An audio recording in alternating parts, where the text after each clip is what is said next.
And we are back. Thank you all for staying with us here as we dive further into the Galbreath collection.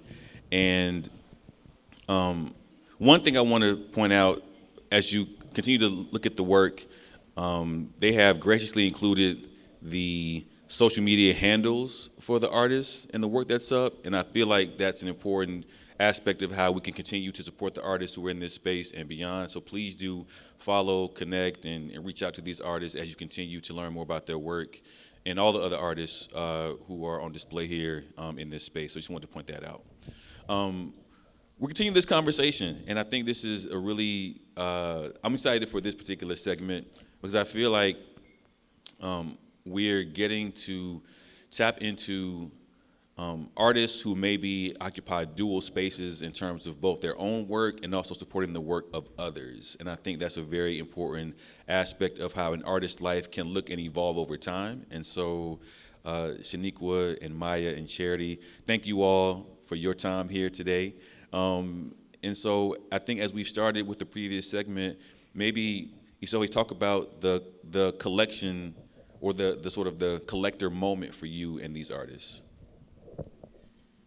So, sometimes I can't remember the first time I met an artist, and sometimes I can. But again, I can remember the collector story associated with every piece that's a part of the collection.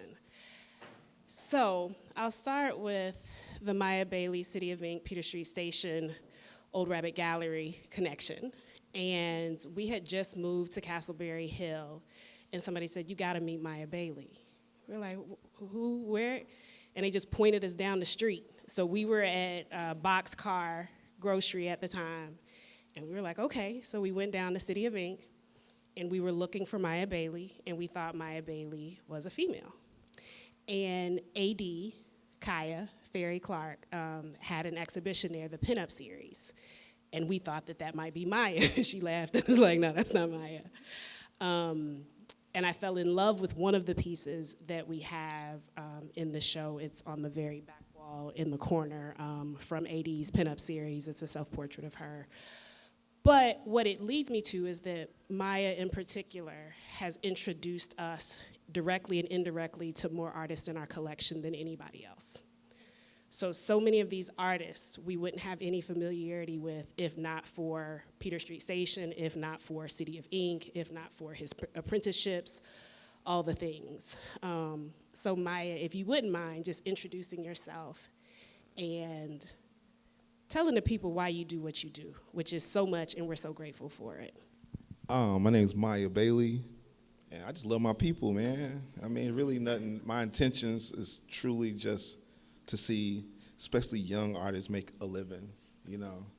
When I moved here in '94, it was struggling times. I moved down here with Demain Ginyard, you know. Tracy's husband, man, he's an awesome artist too, by the way. But we moved down here together in '94. I was 19 years old, and we come from like humbling beginnings. So like when we moved to Atlanta and seen all these beautiful black people and this entrepreneurship spirit, it was very inspiring to me. So when I got in a position, you know, like anybody with a certain hood mentality, I got to put my people on. I got to put my people on, you know? I don't believe in like, if you get a blessing to yourself, I believe in sharing the blessing as much as I can. Everybody not gonna like my stuff, but if I'm surrounded by a whole bunch of other artists, they'd be like, yo, you don't like my stuff, but you might like Charity stuff. You know what I'm saying? You might like so-and-so stuff. So it's just like, that was the only thing. I just love to see young people make money. I just like to see that smile when they get that money. I just love it. It just inspires me and it keep me going because I don't like to be around lazy people. So when we bought our first Miya Bailey piece, we went to an exhibit and George and I had said we're not going to buy anything unless Miya has a self-portrait or some sort of rendering of Basquiat. And I walked in and I saw the self-portrait. I was like, we gotta get it. And George was like, how did you see that? It was before the show opened. And like my heart skipped a beat because we were picking my mom up from the Greyhound bus station, but we were like, we gotta go to the show first because she gets in at 7, so we'll go to the show at 6. just to make sure. And I'm grateful that you let us in just a little early so that we could get that first Miya Bailey piece. But I will say that this back corner here is kind of in dedication to Miya and so many of the artists that he has introduced us to. And there are artists still throughout the space that aren't even covered within this corner. But that's just a little bit of background on the Miya story. With that, Shanequa.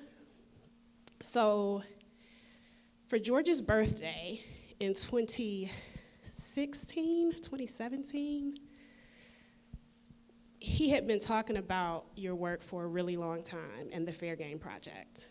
And I thought it was dark because there were these headless people. And I was like, but it was his birthday. And so I said, for his birthday, let me grab a couple of, hopefully, Shanequa pieces. And I reached out to you. And when I met you, there was nothing dark about you or your work. It was completely magical. You were magic. The work was magic. And I was in love with it. And I saw it through a completely different lens. And to this day, it's my favorite birthday present I've ever given to George. I hope it's one of his favorites, too. But can you, one, introduce yourself?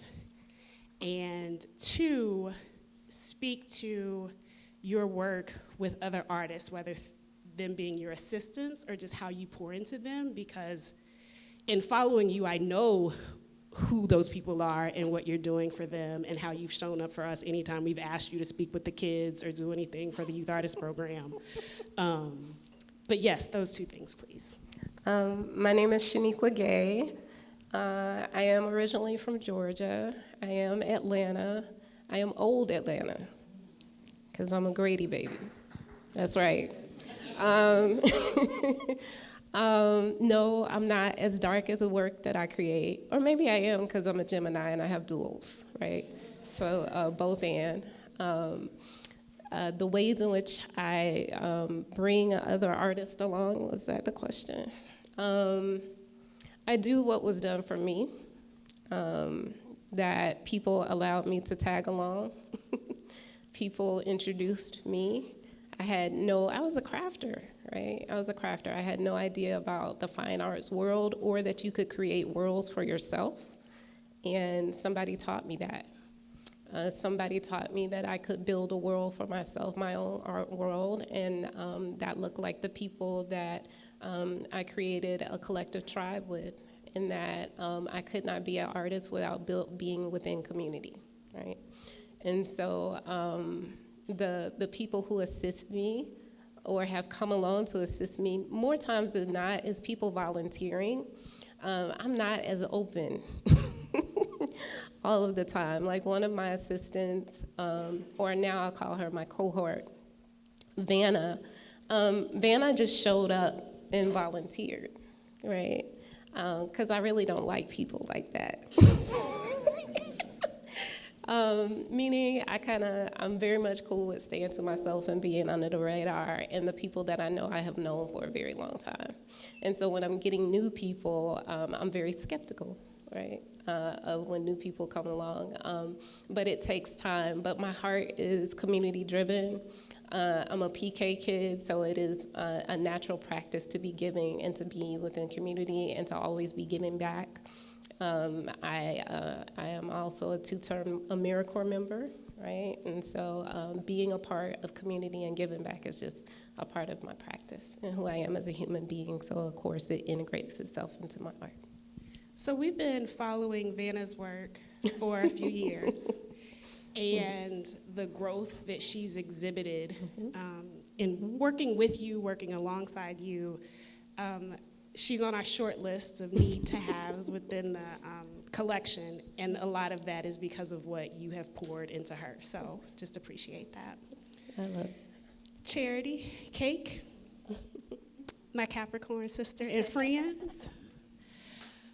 We met before I knew that we met. So the very first Articulate 2012, you were there and present helping your friend, AD. And then in 2013, the second year for Articulate, you actually participated. And I can say we fell in love with your spirit of giving and peace before we fell in love with your work. The energy and the peace that you always exude. But in working with you, we've done projects at Georgia Tech. I've seen you engage with college students, high school students, and small children. And the way that they gravitate towards you and the way that you hand them the paintbrush, and people who don't think that they're artists turn into an artist, like right in front of us. Can you tell us a little bit about why that is a part of your practice and what you do? Well, it's part of my practice because it was done to me. You know, like, I'm grown to be where I'm at right now. But it was a huge process that came from so many teachers I had, especially this guy right here. If he didn't believe in me, if City of Ink didn't believe in me, I wouldn't be in this space sitting with you all right now. I wouldn't even be in Atlanta. So I always try to pour into others as much as possible, even when they don't even see it in themselves. But I want them to know that I see that. I see how great they are. And so our piece that we have from you, we have two pieces, but one is on display, and it's a spoonful of you. Mm-hmm. And so with Articulate, we have a lot of amazing pieces, a lot of amazing artists in the show, and I used to operate under this rule that we had to wait at least an hour after the show opened before we could purchase a piece of artwork from an artist. So to give everybody a chance to get in, see the work before we would make the purchase. And I saw that piece, and I kept looking at my watch and kept looking at my watch. And I remember when it was 8 o'clock, I don't remember where I was, who I was talking to, what I was doing, but needed to make a beeline to that piece. And afterwards, everyone was like, I was going to get that. Well, you should have. Like, you should have, because I gave you a whole hour. But can you tell us a little bit about that piece? It's exactly like all things I like to pour into other people. Just Spoonful of You was really just about people seeing that they're their remedy, they're everything that they need. When we're looking to be fed, it's all within ourselves. And so, and it multiplies. So as we feed ourselves and pour into ourselves, it starts pouring out into the world. So there's different people within those spoons, just showing that we have what we need, but we can also feed our world as we feed ourselves. I love it. Thank you. I just have one question, and I want to allow the people who have assembled here to ask of this panel. But for each of you, I think about the ways in which you all have built community and the ways in which you all are pouring into others. But also, there's an exchange. There's an exchange with all the artists that you have worked with over time, and I'm wondering how do those exchanges change you as an artist or even personally? Well, I mean, it changed. It seems like every artist I kind of poured myself into, I'm really doing it because they inspire me in some way, you know? Like, I can't really pour myself into artists if I don't really, like, if they're not inspiring me, you know? Because sometimes I can get lazy, I feel. We just talking about that. I don't be lazy, but in my mind, I be lazy. You know what I'm saying? Because I'll be like, you know, I'm like, I'll be feeling guilty sometimes, taking time off. But when I see some of these artists, like, doing things, man, and creating, you know, I seen where, like, I pull into an artist, I don't want to refer like Star Wars, like sometimes they come to Jedi, sometimes they turn to Sith. You know what I'm saying? But the ones that turn Jedi, you know, like that light so bright in them, it makes me keep going on. Like I didn't waste my time with them, you know. So it's like that's the humbling thing. Like, dang, you ain't wasted 5-6 years with an artist, and then they still not listening or still not like pushing or believing in themselves. Sometimes you got to walk away from them and pour yourself into the artist that's really believing in themselves and really want it. And once they make it, man, it feel like I made it too, you know? It feel like dang, this person got a show, or this person sold out, or this person did this and that. It just make me feel good, you know what I'm saying? Because I'm seeing where they came from. And when I see someone come from the bottom and move up, I don't know, it inspires me in a way that nothing else can inspire me. So I think it's an even exchange. Like, I don't want to take credit for, like, I did this and that, because it was an even exchange. Like, everybody that was in my life. It was a exchange. It wasn't just, I want to see, I believe in your talent, you're so good. It was just because I seen a piece of myself in them, and it reminded me of a time of innocence or a time of struggle. And once I see that, I want to make sure they don't have to go through anything I had to go through. And I'm going to try my best to share everything I got with them. Just a quick interjection. So our most recent Galbreath Collection edition is from Kayla Hagler. And Kayla was in Articulate 2 years ago. And I didn't know this, but she had just started painting 2 years prior. And at Articulate, she met you. And she is now one of your apprentices and does some amazing work at City of Ink, Koi Social Gallery. But her work has, like, the improvement, the growth that we've seen, like, under your tutelage is absolutely amazing. And once again, it's just a testament to all of this work that you're doing through these artists, that one of the first pieces we ever purchased and the most recent piece we purchased is because of you. And you told us years ago, you said one art purchase begets the next. And it's included in the book, and I remember we bought a piece and it was $450, and George and I struggled with this $450 piece. And your explanation was that no matter who you're purchasing, you're going to probably purchase something else, and it's going to be an increased purchase. And it's okay if this purchase, like, didn't directly benefit me, it indirectly benefited me just through this overall ecosystem. So thank you for those words of wisdom.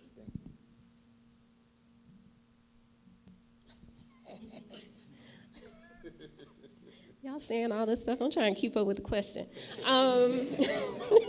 I'm sorry, Shanequa. No, it's fine. How is there a balance between giving back? What am I receiving from being a teacher or being a student? Is that right? Kind of this back and forth. However I interpret it, good. What is it? So growth and pain, or no, pain and hurt also equates to growth and development, right? Because we are in a nation that does not have ritual, we have to create ritual, right, for ourselves. And so for me, it is ritualistic to give back. It is ritualistic to impart what I have learned into others. Currently, I'm teaching at Spelman, and I have learned so much from both Morehouse men and Spelman women. This is the next generation that is coming up, right? And they are brilliant. Not just because they're Morehouse and Spelman, but they are brilliant as young people, right? And we need the balance of old school, kind of mid-range, which is what Gen Xers represent, right? And then this Gen Z and next generation coming up. I've learned so much about myself just in interacting with these kids over the past 3 years, right? And so one of the things that classes ended on Friday, and one of the things the students kept saying was that you have made artwork accessible. I've gone to more galleries, more museums in this class than I've ever had to in my life. One, it's important for Black and brown people to know that this world is accessible, and it's the world that you make for yourself, and that nobody decides that for you, right? So even when you're looking at the Galbreath collection, they've decided for themselves that they are collectors. They've decided for themselves who they acquire. They've decided for themselves to publish. You decide, right? So we don't do gatekeepers anymore. And so it's really important for me to let my students know that yes, because you are Black and brown, you have you have just as much placemaking and agency in these spaces as anyone else. So I give not to receive, and really everybody that I've poured into is just because I've been overwhelmed to be poured into so much, like just coming to Atlanta in general, being blessed to work at City of Ink, being blessed to sit next to Shanequa Gay and experience her work or apprentice under her. The world, earth, all these artists have poured into me so much, so I have to give back in any way possible that I can. And I receive so much from everybody that I open that space up to. So I will never close my door off to anybody. So like Esohe said, I'll give anybody a paintbrush and see the artist in them, because I felt like that was so much seen in me.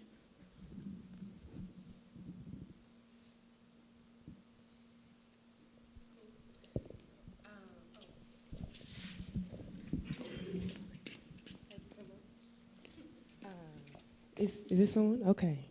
Greetings. It's your girl, Nayusi Mwezi. Photographer, poet, dancer, multimedia. My question is, how do you navigate the responsibility of knowing to be an artist is to be a part of community, but also knowing that you need to take time for yourself as an artist to establish where you are in your practice, where you are as a human, and your placement in the community? Well, I mean, I think your body gonna tell you when it's time to get away from people, right? Like, I'm like her. I don't really like people that much. but I know I can't do it without people. I can't do anything without help, you know? So, but my body tells me when it's time to separate and disconnect. My soul tell me. And I know I got to pour into myself before I can pour into somebody else, so you're going to just be giving people empty cups. So it's like, I don't know. I just think I'm not really into like telling artists to do the, live work balance thing, because I personally believe you go hard as hell while you got momentum, and then when you get enough, you can rest. I don't believe in taking that time. I think artists have to have a discipline to work through hard times, bad times, all these things, because you're feeling these emotions to use to create artwork with, so you can have something to feel and something to say. So don't waste your emotions. When it's feeling like you need to be alone by yourself and you're feeling like that's what you need, don't waste that emotion. You might don't feel it again tomorrow. Create some artwork with it. I always tell my artists, like, you pissed off. I might have made you mad at work. I'm like, hey, you didn't sweep the floor right or something, and they mad at me. And they pissed off, like, well, be mad at me. But use that anger to create something, because you're not going to feel this way about me tomorrow. So don't waste that emotion, because a lot of times life be so good, people depend on just their skills or technique, and then they forget the emotion part of it. So don't waste that, So listen to your body. When it's time for you to be by yourself. But also know that you can't really do anything in Atlanta by yourself. Community is important. So make sure that you reach out when it's time. Don't want to be one of them hermit artists that sit in the cave and do their artwork, and then mental illness set in. Because I know a lot of artists that stick to themselves, and the next thing you know, become habit of not going outside. Then become habit of not going outside in a week, then a month, and then 3 months go by, they ain't seen the sun, their feet ain't touched the soil, and then mental illness and spiritual illness kick in. So just make sure you just know, listen to your body, listen to instincts. I always say, as an artist, you should go with your feelings first, and sometimes feelings like, hey, I don't want to be in this crowd, or I don't need to be around these type of people. I need to be more around these type of people, or I need to be by myself. But don't waste none of those feelings and create it and put it on canvas or whatever your medium of art is. But it also be trash outside. Trash inspired. Trash inspired. That's the life part, because you got to get hurt a little bit out here in this ugly world. You got to get hurt to make some stuff sometimes. I think balance is important, and I think making sure that you don't get to a place of burnout, right? So for me, I've been going probably since about 2016. So much so that my family has been like, are you good? You all right? You okay? It took COVID for me to get somewhere and sit down, right? And it took COVID for me to take my behind to therapy, right? Because I had become a workaholic, right? Like, I had to do stuff. And so having downtime, my mom was like, this is normal. Like downtime, like chill out time. And so also recognizing that I was filling my cup with work to negate the other things that were important and to not deal with other things, right? And so we're a whole being, mental, emotional, spiritual, right? Those things have to be poured into, and you have to care for yourself. And so making sure you eat well, making sure you balance, making sure you have love in your life, and making sure you're around a collective of people who love and support you, not demean you, not be petty, not be cruel, right? And so I think a blue zone life, right? So, with the blue zones, it's like those 9 kind of characteristics or things that we need in order for us to have a long life. Blue zones, by the way, are everywhere but Africa. I find that to be problematic for those of you who know what the blue zones are. And so creating blue zones in your life, I think, is really important. Yeah. For myself, it was about creating space, but also changing the narrative that I spoke upon myself and had other people speak upon my life. So constantly I was being told, like, you work too hard. You're constantly pouring into others. You're not pouring into yourself. And then I had to really sit back and reflect and realize how much this was the work that I was supposed to be doing. This is what I love to do. This fills me up. So that negative connotation that I wasn't being filled was somebody else's projection upon my world, and it was bringing so much tiredness, so much stress, all that kind of stuff. So once I clicked that and changed that within my mind and realized, like, I'm not overworking myself, I'm being productive, and I'm doing the work that I'm supposed to do, that ease, that peace, me being full, I was good. So I don't have these tired feelings really anymore. I feel full even when I do feel tired. So. You're welcome. Thanks to our panel.